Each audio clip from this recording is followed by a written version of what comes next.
ایک شیر کے جنگل کا بادشاہ کیوں ہوتا ہے؟ شاید اس لیے کہ وہ سب سے بڑا ہوتا ہے۔ نہیں، سب سے بڑا جانور تو ہاتھی ہے۔ پھر شاید شیر اپنی تیز رفتار کی وجہ سے جنگل کا بادشاہ ہوگا۔ وہ بھی نہیں، کیونکہ سب سے تیز تو چیتا دوڑتا ہے۔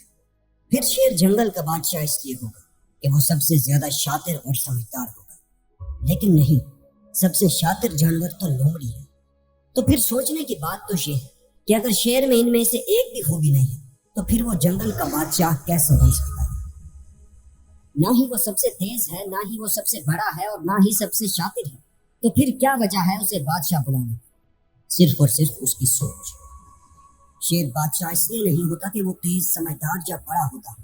وہ بادشاہ ہوتا ہے تو صرف اور صرف اپنی سوچ کی وجہ سے۔ لیکن ایک شیر کی کیسی سوچ ہوتی ہے؟ Number 1، brevity.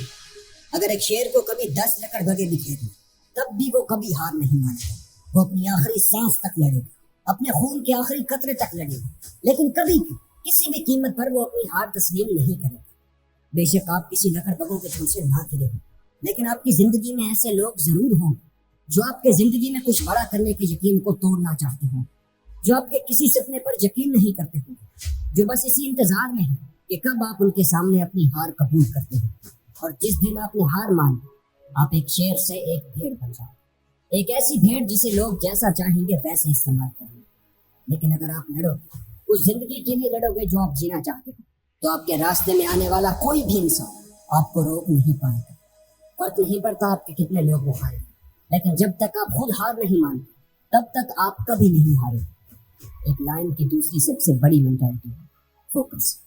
ایک شیر کبھی بھی اپنے شکار پر ایسے ہی نہیں جھپٹ پڑتا، بلکہ پہلے وہ اپنے شکار کو دیکھتا ہے، اسے پرکھتا ہے، اور اس وقت اس کا سارا فوکس صرف اور صرف اپنے شکار کو دبوچنے پر ہوتا ہے۔ اگر اس وقت ذرا برابر بھی وہ ڈسٹریکٹ ہوا تو اس کا شکار اس کی آنکھوں سے اوجھل ہو جائے گا۔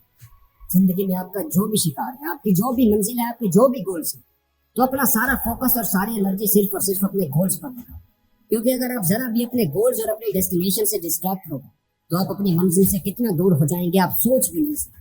اس لیے پہلے ایک لائن کی طرح سکون اور اطمینان سے اپنے سارے فوکس کے ساتھ اپنے گولز کو پرکھو، ان گولز کو حاصل کرنے کی پراپر پلاننگ کرو، اور پھر صحیح وقت آنے پر اپنے ان بنائے گئے پلانز پر ایکشن دو۔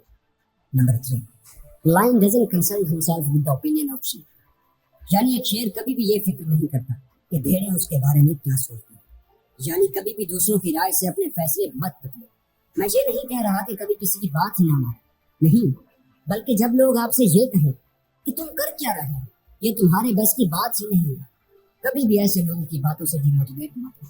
یہ ایسے لوگ ہوتے ہیں جنہوں نے خود تو کبھی کچھ حاصل کیا ہی نہیں ہوتا، اور پھر ان کی کوشش ہوتی ہے کہ وہ دوسروں کو بھی کچھ حاصل نہ کرنے دیں، اس لیے وہ ہمیشہ ناکام ہی رہتے ہیں، کیونکہ a sheep never leads and a lion never follows۔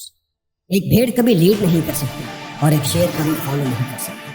اسی لیے تو بھیڑ کی زندگی کا کنٹرول ہمیشہ دوسروں کے ہاتھوں میں ہوتا ہے، لیکن ایک شیر پیدا ہی لیڈ کرنے کے لیے ہوتا ہے۔ اسے شکار کرنے کے لیے کسی کی اجازت کی ضرورت نہیں ہوتی، وہ جیسا چاہتا ہے ویسا کرتا ہے، جیسا بننا چاہتا ہے ویسا بنتا ہے۔ اس لیے ایک بھیڑ نہیں بلکہ ایک شیر بنو، اور کبھی بھی اس بات سے خوفزدہ مت ہو کہ لوگ کیا کہیں گے۔ Number 4، attitude. جیسے کہ میں نے ویڈیو کی سٹارٹ میں کہا کہ لائن نہ تو جنگل کا سب سے تیز اور سمارٹ جانور ہوتا ہے اور نہ ہی سب سے زیادہ طاقت، لیکن پھر بھی وہ جنگل کا بادشاہ ہوگا، صرف اور صرف اپنے ایٹیٹیوڈ اور اپنی مینٹلٹی کی وجہ سے۔ آپ کا ایٹیٹیوڈ ہی آپ کو اپنی فیلڈ کا کنگ بنائے گا۔ تو اپنے ایٹیٹیوڈ کو ہمیشہ اسے ایک لائن کی طرح رکھو، اپنی کمی اور اپنی ویکنسز پر دھیان دینے کی بجائے جو آپ کے پاس ہے اس پر فوکس کرو، اور یہ سوچو کہ آپ اس سے کیا کچھ حاصل کر سکتے ہیں۔ جس طرح ایک لائن کو اس کا ایٹیٹیوڈ جنگل کا راجا بناتا ہے، اس طرح آپ کا بھی صحیح ایٹیٹیوڈ آپ کو بھی اپنی فیلڈ کا راجا بنائے۔